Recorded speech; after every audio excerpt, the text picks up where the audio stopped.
Get some.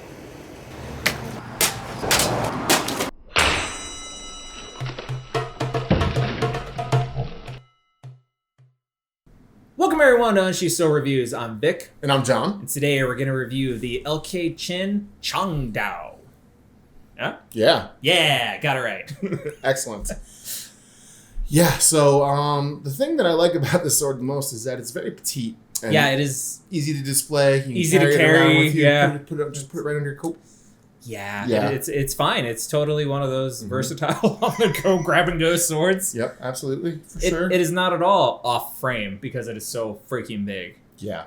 So literally the sword is so large that we can't even get it on frame. So just know that about it. It's ridiculous. Yeah, I'm sure I'm going to have a great time taking B-roll of this too. It's going to suck. Right. Okay, so this, John, you're going to get into the description of what exactly this massive thing is. But Sure. for context, this is 65 inches overall length with a, 42-inch blade. Mm-hmm. So this is a great sword. Yes. This is great sword size. Absolutely. All right, so what is this? When was this used? And who were the poor bastards that had to go against this? Okay. So we've talked in other videos about the essential cultural exchange that occurred in Ming Dynasty China between Japan, China, Korea, and the West all at once, right? And so one of the large parts about that was that people in China figured out, hey, you know what? People in Japan make pretty good swords. And so they adopted many of the design styles of Japanese swords because, when you're competing against somebody, take their ideas and use them against them, right? It's the only thing smart to do, really, in those situations. So as most of you probably tell looking at this is like a Odachi or an Odachi. Without it's copyright infringement is what Literally, it literally looks like an Odachi. Yeah, it does. It's exactly what it looks like. So, unlike the Yao Dao that we just reviewed recently, link in the description below, they didn't even really change anything about this. They just made it bigger. Really, this is the size an Odachi is. So this is basically just an Odachi. They didn't change the shape of the guard. They didn't really change the handle very much, except to use a different sort of wrap. Even has the same degree of curve. Much, maybe a little bit more. But the same kind of blade rigidity. It's all very similar. So this is just a Chinese Odachi, basically. Yeah. But it works really well. Also, damn. Yeah. So this boy be thick. 8.8 millimeters at the base is what we measured, all the way down to 2.8. Yeah, it's one of those where you turn it to look down the spine, and you can see just immediately how freaking thick this blade is. It is really thick. It is crazy. For sure, absolutely. But despite the fact that it's that big, it weighs in at about 4 pounds, 2 ounces, I think. 4 pounds, 2.5 ounces, I think. And that's a lot. That's a heavy sword. But you pick it up and it sure doesn't feel that way, does it? No, it's not heavy for the size of sword this is. And it's one of those swords that, despite its immense size, is very deceiving when you draw it from the scabbard, assuming you're outside, because you really can't do that indoors. Or you have a friend that can help you. It feels unbelievably light for how big it is. And so, in terms of the fit and finish and all that, I think this is a very handsome sword for the price point. The guard has really nice, I assume that's casted, but really nice details in it. I don't know if it's that dragons or whatever the actual fittings are. Looks really, really good. The grip wrap feels good. Not the most aesthetically complex, but just tight, cord wrapping. Yep. It looks like feels really, really good in your hand. Everything feels rock solid. So in terms of the fit and finish, very pleased with this sword. In terms of just its presence, just to hold it, and later on we'll get into the handling. John has several really large Chinese swords. I do. It's a thing. This is probably, and surprisingly, I think my new favorite of the three. Interesting. So, we'll get to that in handling. But, this is a damn good looking sword, man. Yeah, I agree. And I think what I like about the aesthetics on this sword is that it's very simplistic in the way that it's put together. The cap and the top of the handle are very simple, just brushed steel. Nothing fancy. Like Vic said, the cord wrap, well done, but simple. And then they have one piece of ornate design, which is that guard. Which works for me. It works for me too. Yeah. I really like that, and I do think that the casting work on that guard is better than you would normally expect from a sub $400 sword. Yes, agreed. Which is why, again, the first time I remember you unboxed this, I asked you the price because I thought the casting details were really good. Yeah. So particularly, with the blade that huge at that price point, you would expect the handle to be okay, we're going to get away with as little as we can spend on this. Yeah, and I would not have been sad if they would have just done a discard on this that was just plain. Right. I would have been fine with that. Right. But I like that little touch. I think that really adds something to it. It sets it off just a little bit, which, for the record, the price point is about $375 US, give or take. Shipping's going to change that up a bit, but, sub $400 to start for a sword this big. Holy crap. Yeah. And even given that, it also comes with an incredibly large scabbard. Mm-hmm. This thing is massive. Yeah. It is really, really pretty, too, I think. So the handle, worth noting that you can get the handle with a red cord wrap or a black cord wrap. Mm-hmm. I opted for the black just because I thought the red on red would probably be a bit much. I love the contrast of the black and the red. I like it too. That works very well. I like it too. So the fittings are pretty typical of what you would expect from LK Chen, similar to things that they have on other scabbards that they have. That's got a nice shape on it. It's a nice looking scabbard, I think. I think it really is. It's got some little design elements here on the suspension holes. But again, not ornate. It's just to draw the eye. I like that it's done that way. And another thing to note is that on other scabbards of theirs that are leather wrapped the way that this is, I've had the leather peel off, but in an email conversation I just had with KK recently, he sent us their new process for applying leather to these and the way that they do epoxy, and apparently they fixed that now. And so far, this is absolutely the tightest one of these I've ever felt. Yeah. Yeah, it is. Holy crap. Which, again, we've spoken about LK Chen in the past in terms of how they're constantly improving and taking feedback, and not just ours, but anybody's really. And I appreciate smarter people than us, usually. Much smarter people. Yeah. I appreciate that they are constantly striving for improving. And that said, our experience, I feel like, with their scabbards, they range anywhere from good enough to very good. Yeah. And I feel like this is on the higher end of that. Like, this is a very quality. This feels very, very good. And again, for the size of the freaking thing, that's rather impressive. So one slight issue with the scabbard that I had is that it seems as though the throat of it is a bit narrow for this sword, because when you get specifically to where you're going to seat the blade all the way in, it doesn't quite want to go all the way in, and then if you force it all the way in, it really is hard to pull out. My hunch is that's because on their specifications, LK Chen has the base listed at 8 millimeters, and we measured it at 8.8. So I think we probably just got a chunkier blade, a little bit chunkier blade, the high end of the tolerance, and then maybe the low end of the tolerance space-wise with the scabbard, and that's what you end up with. And then maybe a little bit of temperature change, climate-wise. Certainly could be that too. Could do that too. So that would totally explain that.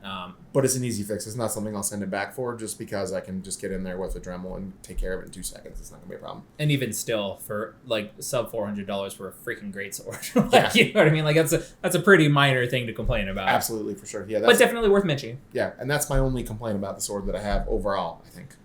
Yeah, so let's talk about handling, because I got some stuff to say. All right, yeah. Well, why don't you go first? What do you think of it? Holy shit. Okay. Okay, so obviously my only other experience with swords, Chinese swords of this size, are the 2 Miao Dao that John has. One is the Silver Swallow Miao Dao that you could check out our review of. Link will be in the description below. Also, be kind to us. That was part of our very first review batch. I'm sure we are not as good as we are now. Hopefully, fingers crossed, we've gotten better. We didn't even know how to pronounce Miao Dao. So. No, we did not. That's awesome. We're all growing. Yeah, we're all works in progress. Yeah. So that one, and you also have Miao Dao from Dragon King. I do. Which is also really cool. Yep. I like this better than both of those purely in terms of its handling. I don't know how to adequately describe it, but this just feels solid. Like the presence, like it definitely has Odachi, katana, like Japanese sword style stiffness to the blade. Because if you hit on, the hilts, there's almost no vibration whatsoever. Yeah, you really can't even see where the point of percussion is because, Yeah, but what that leads to in terms of how it feels like you can cut the world in half with any part of this blade. Like this almost feels wieldable to me in one hand. And for context, I'm not the largest dude in the world. If I were a Viking like Scott, I'm sure he could wield this around with one hand. Mm-hmm. The acceleration that you can get on this sword is super deceiving for how long it is. Like, I think the first cut that I pulled off, the look on my face is utter shock.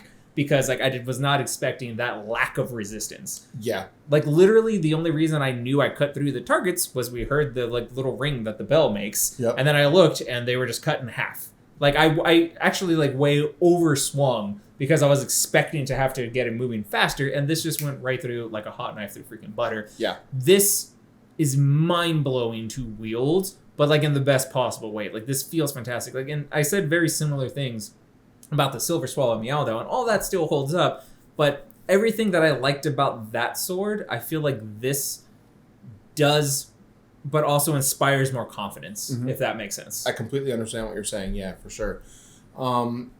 A lot of the difference between the two is that the Silver Swallow is designed to be light and fast, whereas this is designed to be much more authoritative in the cut. So this is like 4 pounds 2 ounces, I think, whereas the Silver Swallow is more than a pound lighter than that. Yeah. So that's crazy.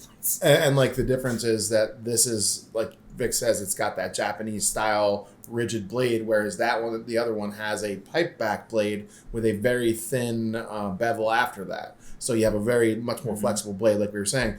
And so you're right. This blade, first of all, the katana curve of swords like this makes it so that it does a lot of work for you in terms of orienting the edge for you. So that's really helpful, and people smarter than me have done videos about that. That just in general, katana curve tends to put you with good edge alignment, which is very helpful. But yeah, this sword does a lot of the work for you. It's an amazing amount of the work for you. It feels almost like you just like get the train moving on the tracks, and then it's going to go through whatever's in the way. Literally, I didn't feel the cut. Yeah. Like, I heard it. Yeah. And then looked, and there was nothing there anymore. It is insane. Yeah, but with that said, though, it is not the easiest sword to redirect. No. Because once the momentum gets going, it's got a lot of momentum. So we watched a form recently that LK Chen has on their site, and a lot of the redirection that the gentleman does is much more like a great sword montante type movement than it is like an arming sword or long sword. More of a dancing partner than it is, something he wields. That's literally the term I was going to use. Yeah, it's a dancing partner. It's about maintaining and controlling the momentum and all that, all that we don't know how to do. But it's a great sword, which is what you do with great swords. So yes, but just from a pure backyard cutting, like, Jesus Christ, it's really fun. It really is really fun. Now, of course, you need 3/4 of an acre to have enough space to swing it around. We were definitely nervous about the fate of his air conditioning unit out there when we were judging distance and maybe taking a step back. So because you could hit somebody in the next county with this thing. Yeah, but it's a great cutter. I think it. Like most LK Chen swords, performance is where it's at. They generally have that, sort of minimalistic fit and finish. This a little less so because of the ornate guard, but handling is where these things knock it out of the park, and this absolutely does that. Strongly agree, and also very sharp out the box. Very, very sharp. Yeah. Sharper than most other LK Chens I've even had. Yeah, no, this is definitely at the top end of LK Chen sharpness, which is mind blowing combined with like the sword type it is. Because like, holy crap, that must have been hard to get such a good edge on a freaking 42-inch blade. So yeah, it's unbelievable. Yeah, this is. This is. I'm trying to remember. Did I get the Damascus on this? You did. I did. It is the pattern welded. Yeah. Yep. Deb actually noticed that when she drew part of it out and was just like, nope, not going to take this out inside because the ceiling's going to be fucked. So can confirm I have done that several times in my house. Several of my door frames and my ceiling have made this sword's acquaintance. Multiple. I mean, to be fair, you've done that with swords not this large. So. It's true, but this is like you could just be trying to like carry it down the hallway, and you have to be careful about where it's going to go. Yeah. So John showed up to my place with this and the Silver Swallow Meow Dao, so that way we could have like context. And watching him walk up the street with these two giant with swords as tall as him was really funny. Yeah, definitely. All my neighbors think we're crazy, and I like it that way. They're right. So yeah, blown away. Like bang for buck on this is more so than most LK Chen because you're getting so much literal sword for the money. Absolutely. Like overall value, I don't know that you do better this with any sword. Yeah. Right? Because I mean, number one, I think you get a fit and finish that feels very firmly mid-range. Like it does not feel like an entry-level sword in terms of the quality of the fit and finish. It's simple, but it's extremely well executed. Right. And then it's 18 goddamn feet long, and then it's only $375. It's like how do you do that? And you said like out the door just under 500 to by the time I got to the door, with shipping and everything. Yeah, which makes total sense. Is completely reasonable, and like damn, that is holy crap. That is such a good price. For this. So. Perhaps unsurprisingly, I say buy this. If you want a giant freaking Chinese greatsword, LK Chen has several that you could look at actually. Purely in terms of handling, this is an experience that I think if you're a sword enthusiast, having an experience like this is one you owe to yourself. So yeah, you should definitely check this out. Yeah, that's well put, I think. it's especially if you have mostly European swords. Like this would be like a vacation from that because it's a completely different experience. Even different from like Zweihanders or Montantes or anything like that, right? Yep, I would assume. Yeah. Yeah. I mean, the one big ass European greatsword we've handled. Totally. Way different. So. But yeah, no, I think that this is it's a fun little vacation from the norm. Yeah. Assuming you have room to have it in your house, I definitely recommend that you buy it. I'm really pleased that I did. That might be a thing though. If you have a small apartment, there's not a whole lot. I have a small apartment, but I'm also weird, so you know. Yeah, you don't mind just having swords leaned up in random corners and covering almost all of my wall space. So you know, what are you gonna do? But yeah, it is a consideration, and I think that's probably the shipping on this was more than other swords, and I think that makes sense given how huge it is. Oh yeah, definitely, yeah. But still though, at about $500 to your door, this is an insane bang for buck. So completely agree. Yeah, you should buy the sword. Yeah, totally agree. I think this is one to get. So that's about all we have to say about this, I think. Thanks very much for watching. We appreciate that. If you would like and subscribe, we would very much appreciate that as well. And stay tuned because we got some exciting stuff coming up here. We do. And actually, if you guys would like to see maybe a three-way comparison between this and the Silver Swallow and the Dragon King Meow Dao, let us know in the comments. We've kind of loosely talked about doing that, but if you guys want it, then yeah, we will definitely do that. So yeah, anything else to say for you? That's all I got. All right. Well, thanks a lot, and like and subscribe. Hit the bell for notification. Peace.